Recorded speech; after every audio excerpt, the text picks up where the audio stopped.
But these waterways are not a reliable means of getting around. The creeks consist partly of seawater, so they're under the influence of the tides. The mangrove's roots anchor the trees against the tidal pull.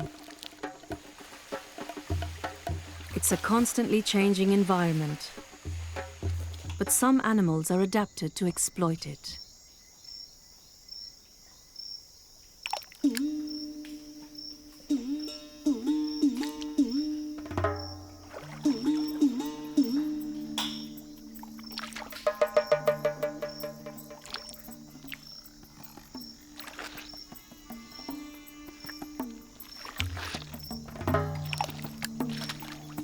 Strange creatures emerge from the burrows, where they've sheltered from the strong tidal currents.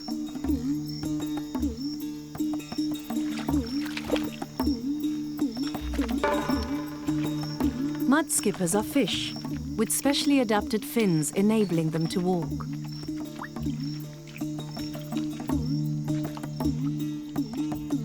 They feed on detritus left behind by the falling waters.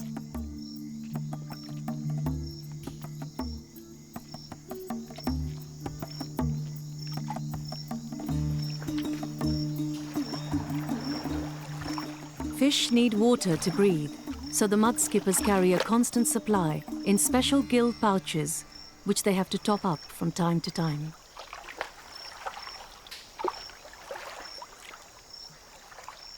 Mudskippers are not the only animals to take advantage of the mudflat buffet.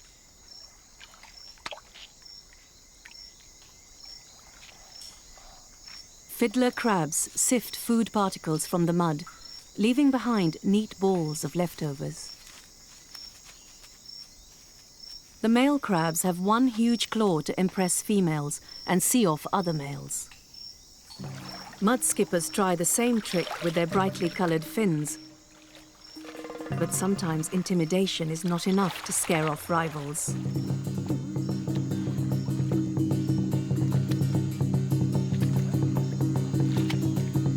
Arguments can get very heated.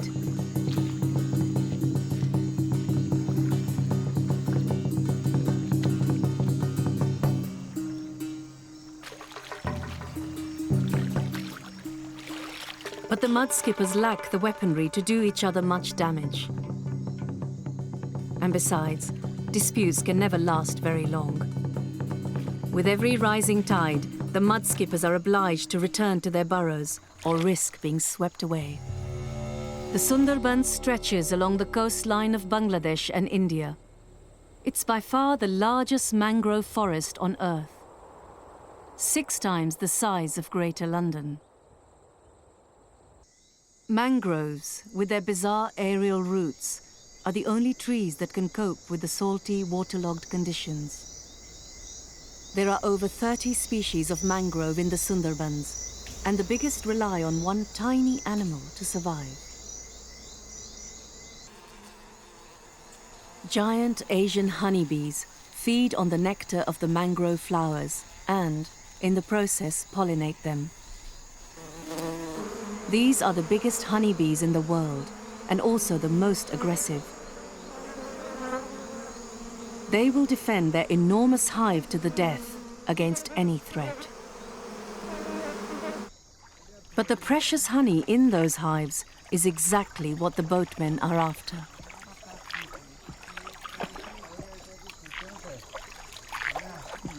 These men have pushed deep into the maze of over 400 waterways that crisscross the forest.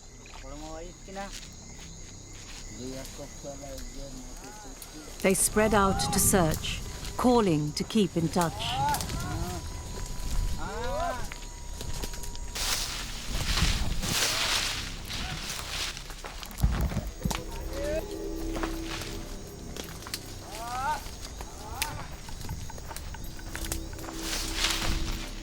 Many people have been killed by swarms of these bees. 10 meters is the closest a man can safely approach. The threatened bees are primed to attack. But the honey collectors know the chink in their armor.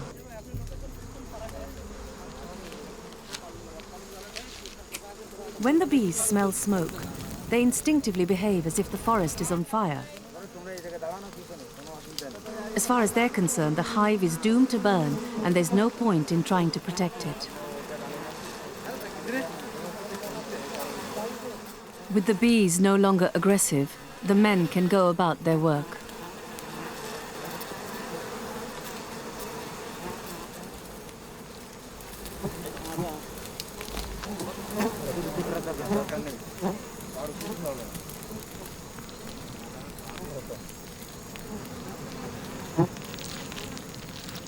A good hive can contain up to 20 kilos of honey.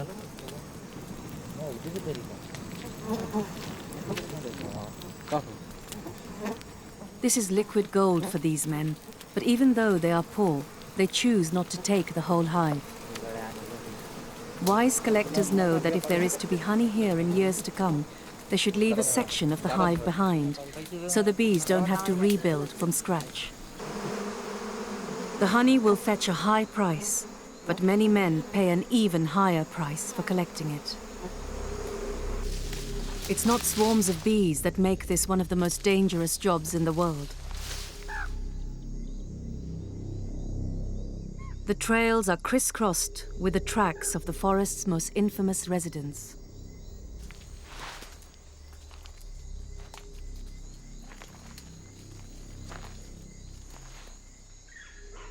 Tigers roam the Sundarbans, and they have a well-earned reputation for attacking people. Honey collectors are especially at risk because tigers rest in the dense vegetation where the beehives are also found. Tigers kill up to 100 people every year in this forest. Nobody knows why so many people are killed here. The tigers are hardly ever seen.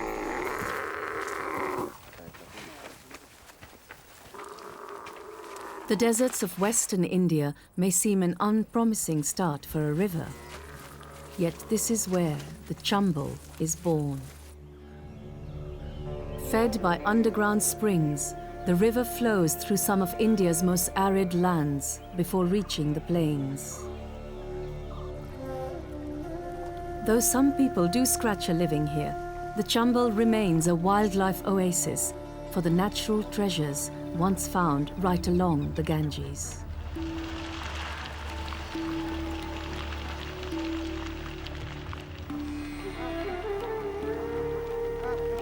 Some migrant birds, such as bar-headed geese and Brahmani ducks, fly all the way across the Himalaya to overwinter here in the desert sun.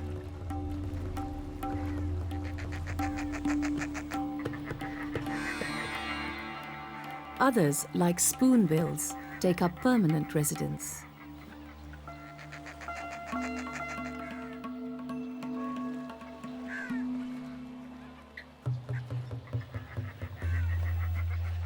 Indian skimmers are also seen here all year round, fishing the well-stocked river.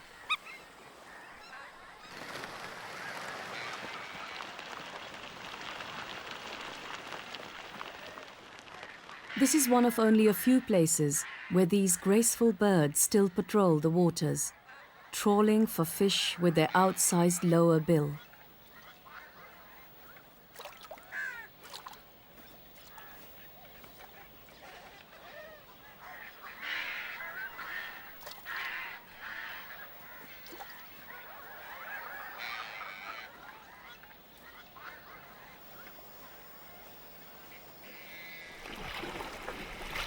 Human influence on the Chambal is steadily increasing, but today the river still harks back to a time when just a few early settlers shared the Ganges with their natural neighbors.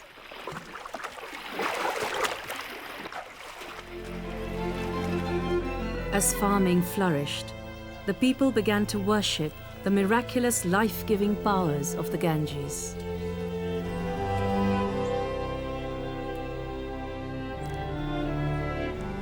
The seeds of a new religion were sown. People revered the natural forces and crops upon which they depended. And one plant was considered more important than all the others. Rice, perfectly adapted to grow in the Ganges flood cycle. It's been the staple food for 7,000 years. Today, paddy fields dominate the landscape, and so much rice is grown here that the area has become known as the Rice Bowl of India.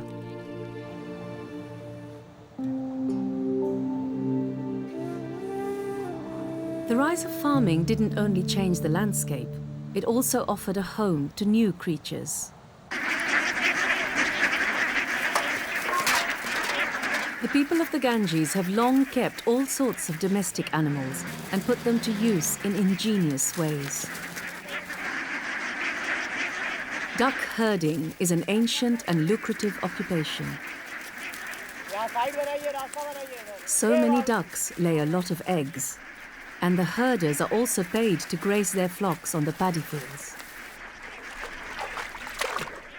As the ducks feed, they clear the weeds from the inundated fields, and their droppings add extra dollops of organic fertilizer.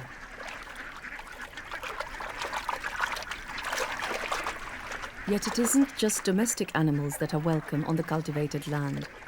The wetlands around the paddy fields make an ideal home for all sorts of wild birds. And one visitor to these fields is honored as a bearer of good fortune.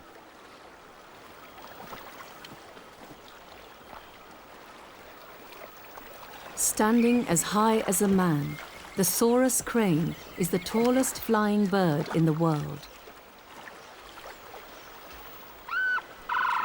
These magnificent birds pair for life, and their faithful nature has led them to be venerated as symbols of marital bliss. To help strengthen their partnerships, the cranes perform elegant courtship dances.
Although some animals thrived in the changing landscape, many were not so well adapted to survive the rise of agriculture, and not all made such amenable neighbors. The world is the growing presence of Ganga, the river goddess.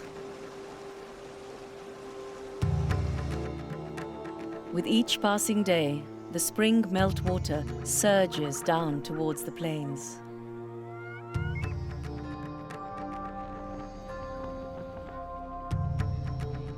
In the lower reaches of the mountain rivers, Himalayan masir are gathering.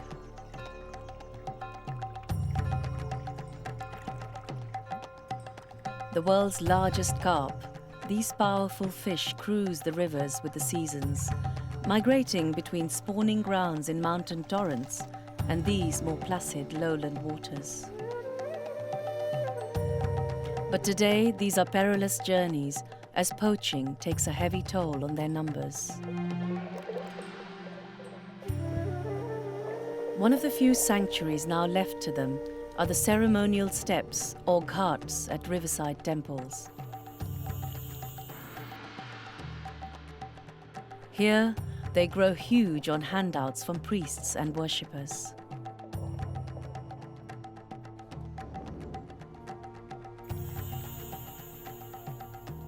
The largest might be a meter long and weigh over 50 kilos.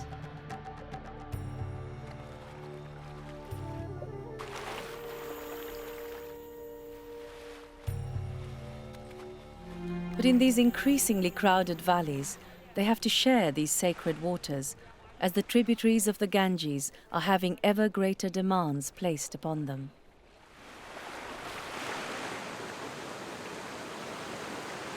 Villagers use every stream pouring down from the mountains to irrigate tier upon tier of terraces carved into the precipitous slopes. Winter-sown crops like barley and millet quickly ripen in the strong sun. And come May, it's not just the villagers reaping the benefits.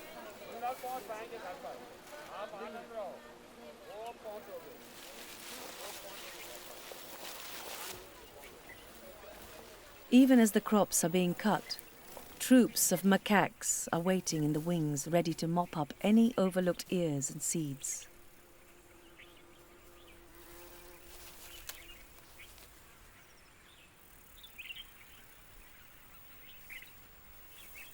Despite appearances, time is of the essence. Almost as soon as the crop has been gathered, these tiny fields are ploughed, then flooded and planted with rice to be harvested in the autumn.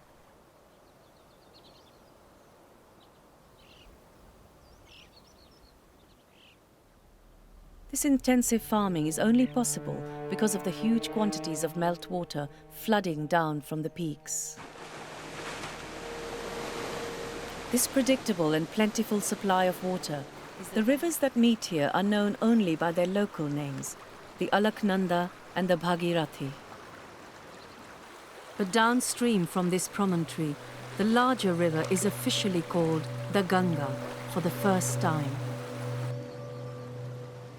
The river may have reached the gentler foothills, but there's life in her yet.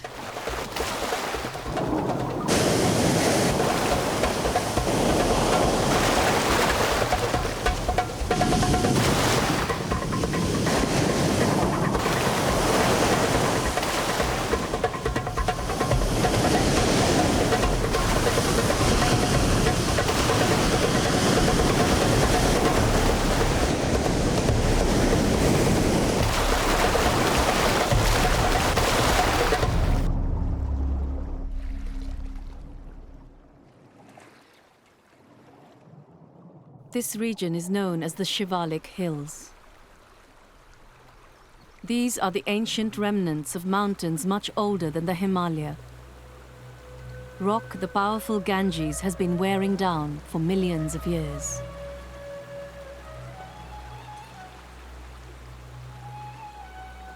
Now the river's character begins to change. The rapids become separated by increasingly longer stretches of deeper, more placid water. The first large towns begin to appear on her banks. The 120-meter-long Lakshman Jhula footbridge spans the Ganges at the town of Rishikesh.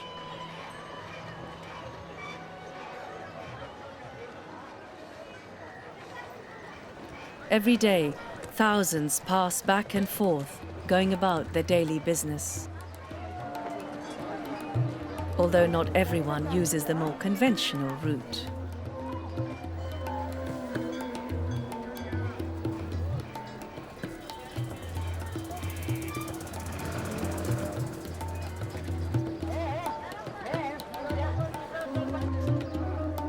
The chaos of the bridge is ripe for exploitation, and the resident macaques know just how to work it to their advantage. They miss little, and there's nothing subtle about their tactics.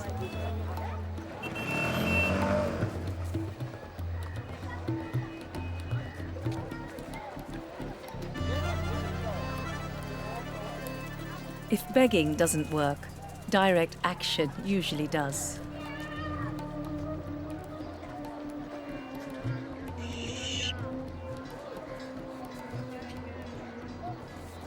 They may not have the same protection of more sacred animals, but Hinduism has a fundamental respect for all life, and so they are tolerated. Their antics just an accepted, if annoying, part of everyday life around the town.